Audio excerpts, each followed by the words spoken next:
Hey, good morning, everyone. This is Charlie Pinky, your Sierra Magazine.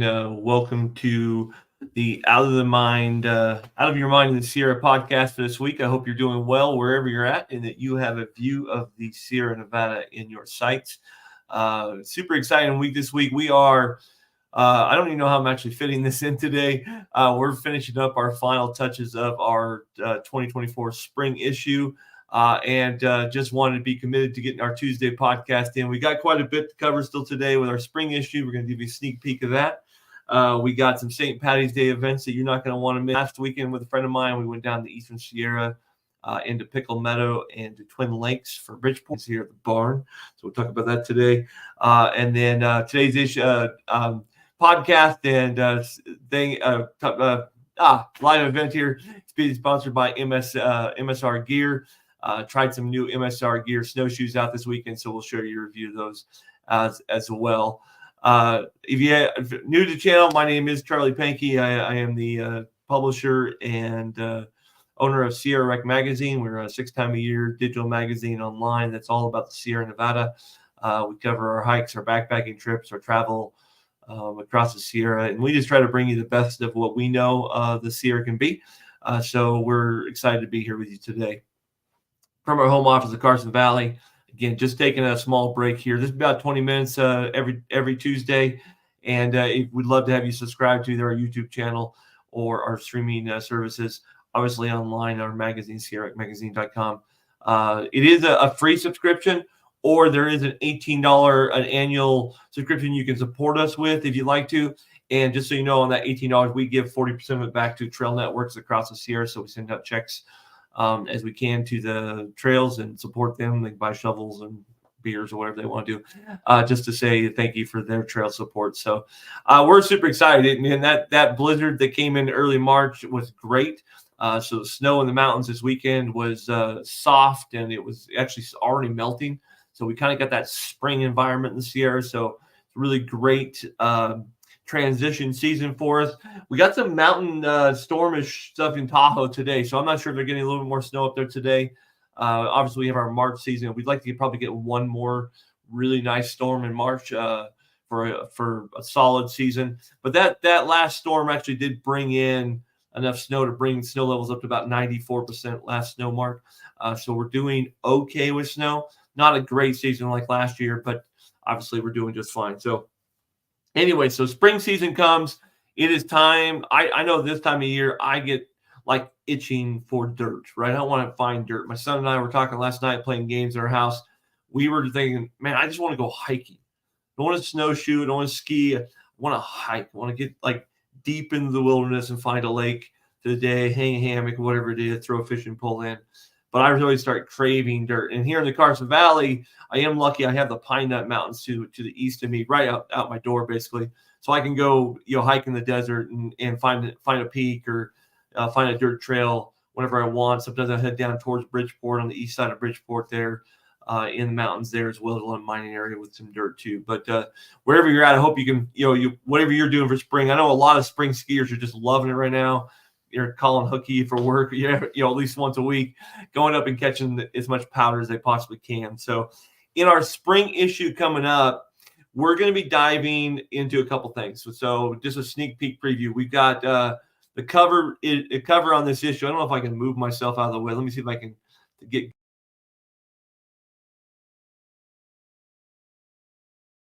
Let me add me back to stage. I understand my audio just got removed, so apologize for that. Let me try this again here.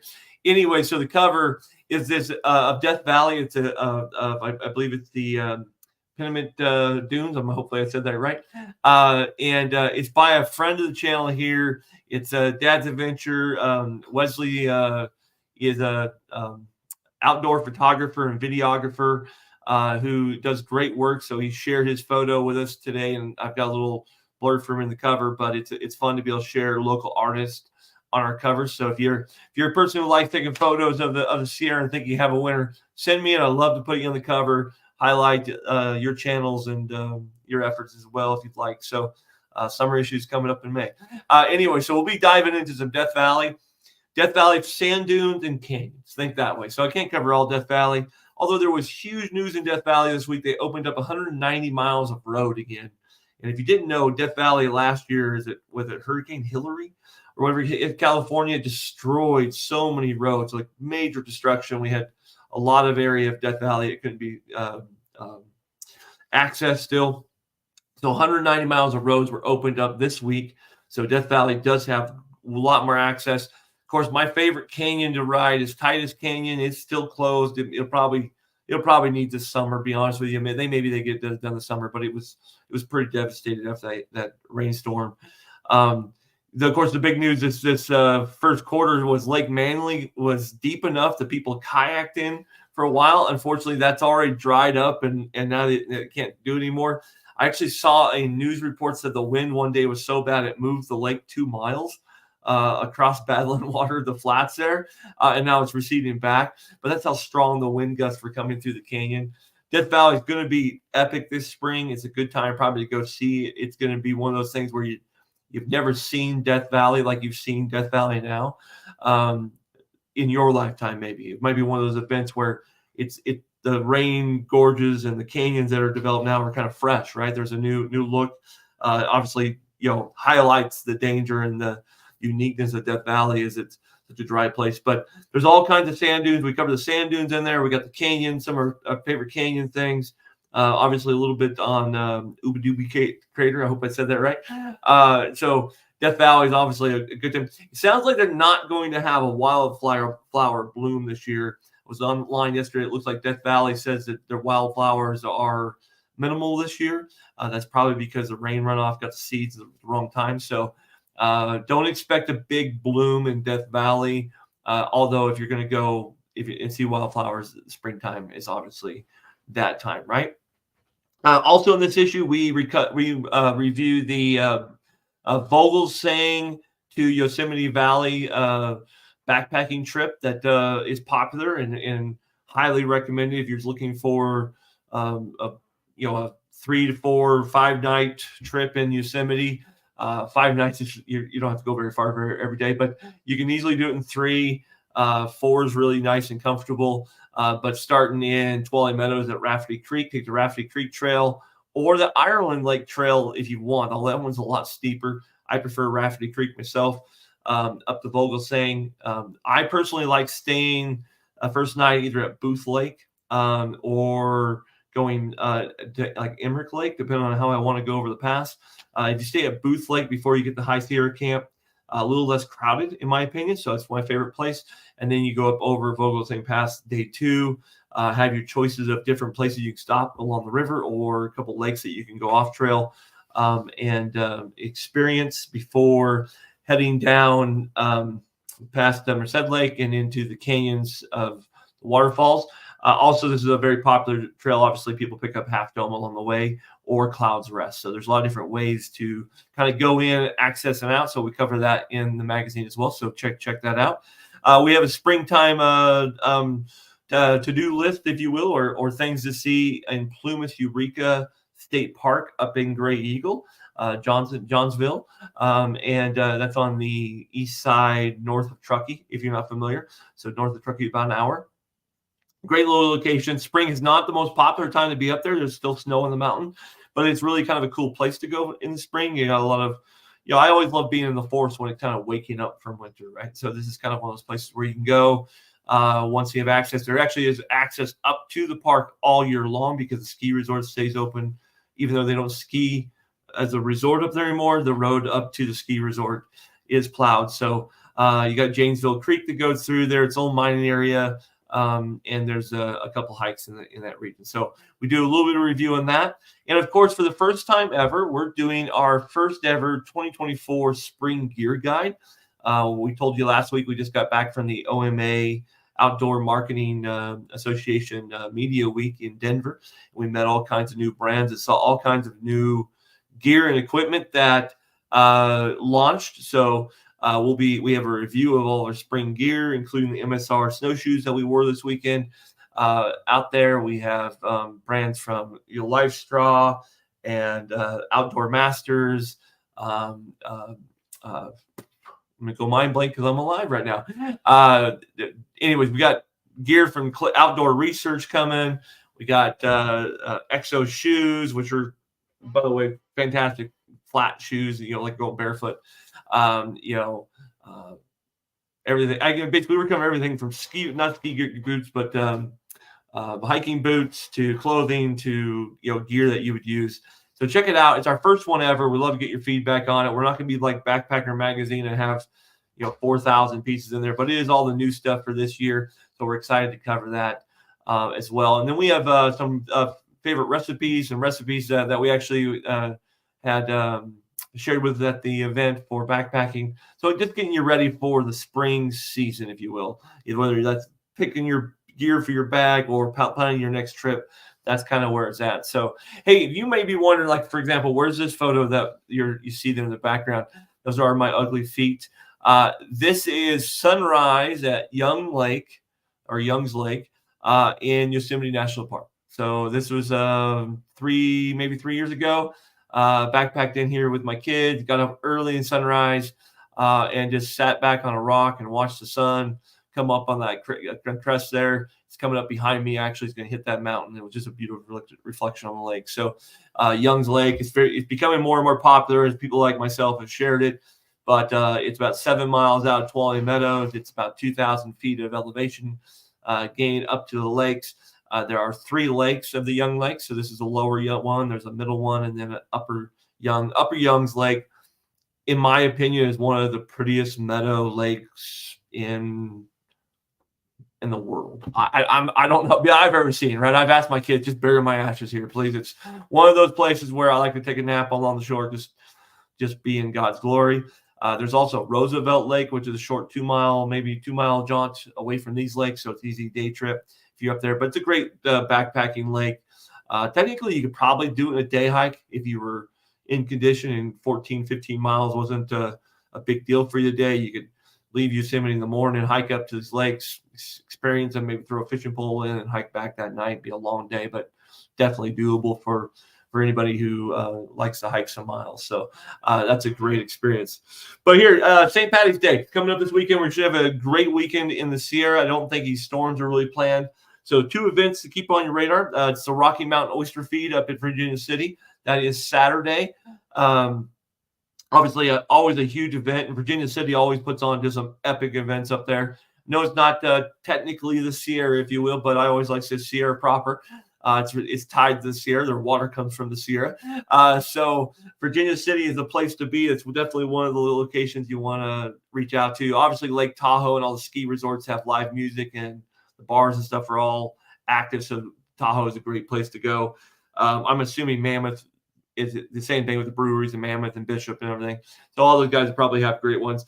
The other event that's going on Sunday is the final longboard races up at Gray Eagle or up at is it Johnsville? I think it's Johnsville. The ski resort, Plumas Eureka State Park. Look at Gray Eagle. It's the last longboard races of the weekend. It's a championship race. I don't know if it's really a championship race. Anyways, it's going to be my first. I'm going to head up there Sunday and play a little hooky from church myself and experience it for the first time. So if you're up there, look up Sierra Rec Magazine. I'll be the weird guy who probably stands out and doesn't belong there. I'll be taking pictures. Love to see you up there. I think it's going to be a fun event. It looks like a hoot. These guys have a ball. So longboard races are kind of a long-term tradition up there.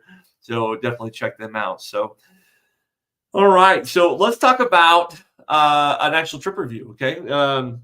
It's been a few weeks since I got to go out, since I traveled to Pittsburgh and Denver, and we're putting this issue together.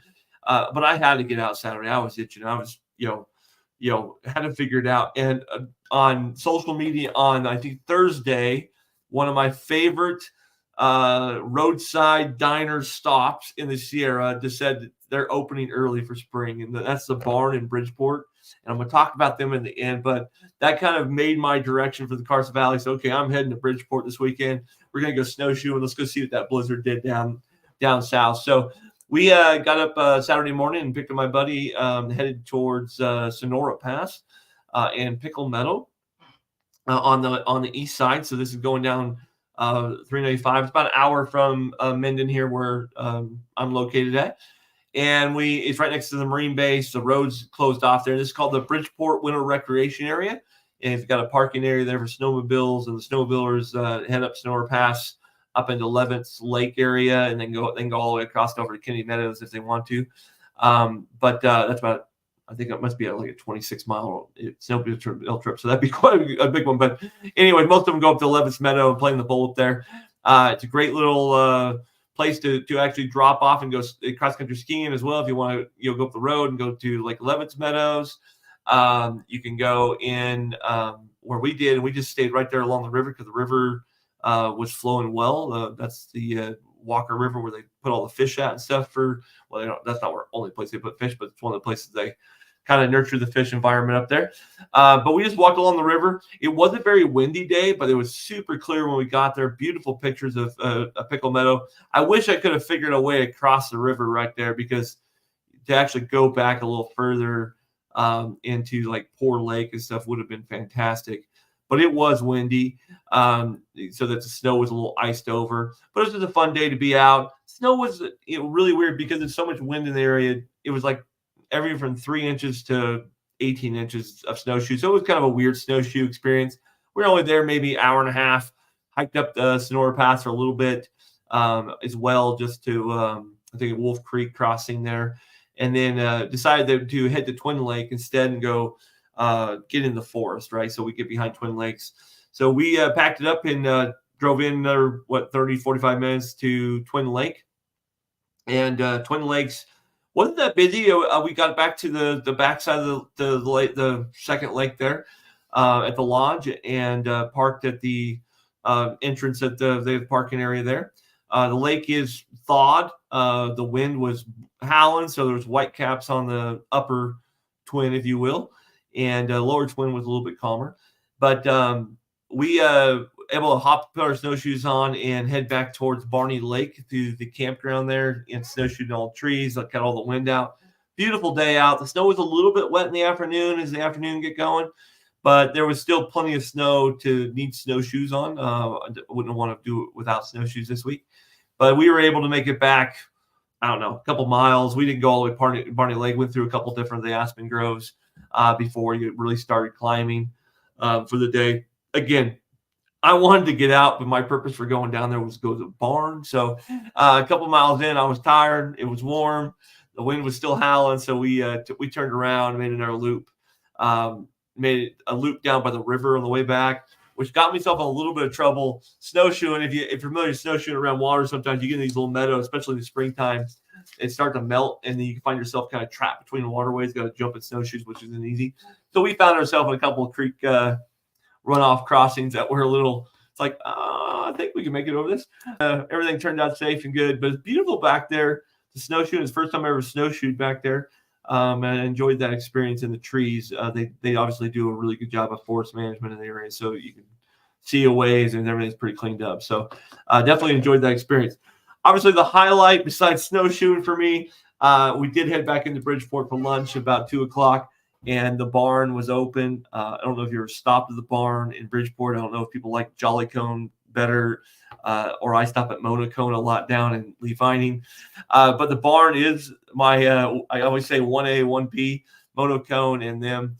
They both make a heck of a jalapeno pepper jack cheeseburger. This week I decided I was going to add bacon to it. I probably shouldn't have, but I did. And it was a monster, man. I wish I should have got the picture up of the hamburger. Anyways, love the lady who runs the shop down there. She's so nice. I don't even know her name. I probably haven't asked it before. She didn't know who I am. She didn't ask me to do a review on her at all. I just want to share it to you. I know a lot of people like stopping at the Chevron station there in Lee Vining. It's a popular place. You can get a beer, pizza, fish tacos, etc. And they have good food. But I personally like these little roadside diners. They're kind of my favorite jam after hiking or snowshoeing. So if I see the barn open, I'd love to go down and support them.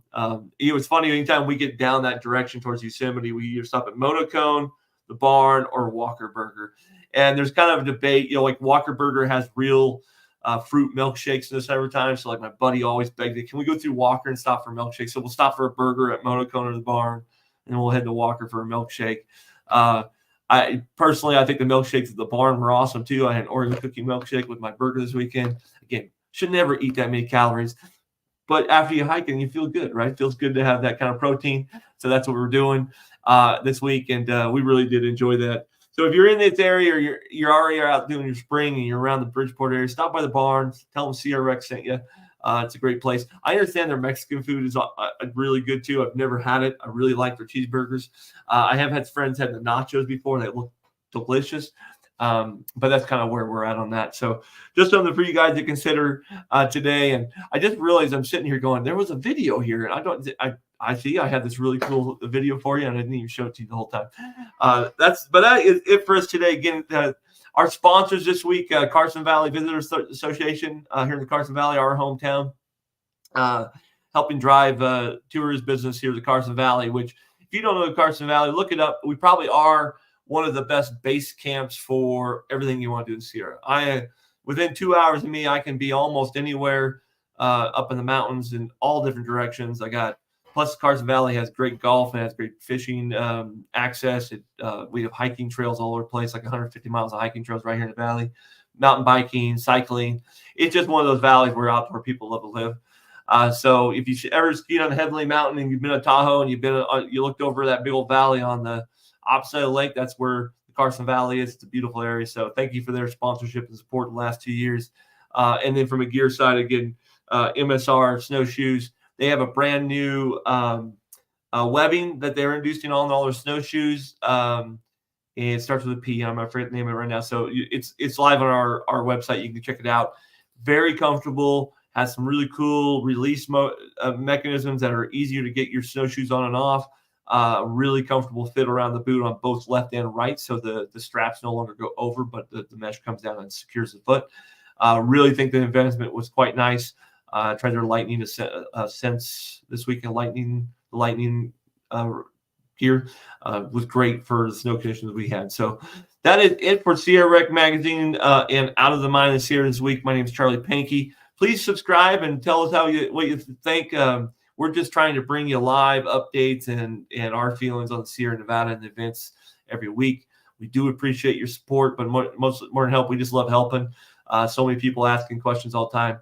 And this is part of our adventure series this week as we launch our magazine. Again, magazine will be out Thursday. Check it out online. Free subscription if you want. Support us if you'd like. I'll leave that up to you. It's an easy thing to do online. It's all on our website, SierraRecMagazine.com. We'd love to see you there. If you're a YouTuber, just go ahead and hit subscribe. We'll keep you updated as best we can. And if you're on my podcast channels on Spotify, say hi, man. I really, really do appreciate the support and help. And we hope that the Sierra is in your future soon and your plans. And if I can ever help you figure out where to go, what to go do next, feel free to reach out to me on all the channels. Love helping people figure out what's best coming up the weekend. All right. Have a great day, guys. Thanks for letting me. This is my first live, by the way. This day was a live event. I didn't have any guests or visitors, just to be honest, just, up front. But I didn't announce it. So maybe next time I'll announce it. I was kind of testing it out. I do have guests coming this month. I have a guest, CEO of XO Shoes will be on in, I think, 2 weeks, maybe next week. We have Pro Bass tournament officials will be kind of joining us. We have a professional bass fisherman joining us. And then I've reached out to talk to our friends at Lakes of Yosemite. He said he'd join us also. So we're just trying to get those all scheduled. And so hopefully we'll bring some live guests to you here shortly, so you're not just hearing just my voice.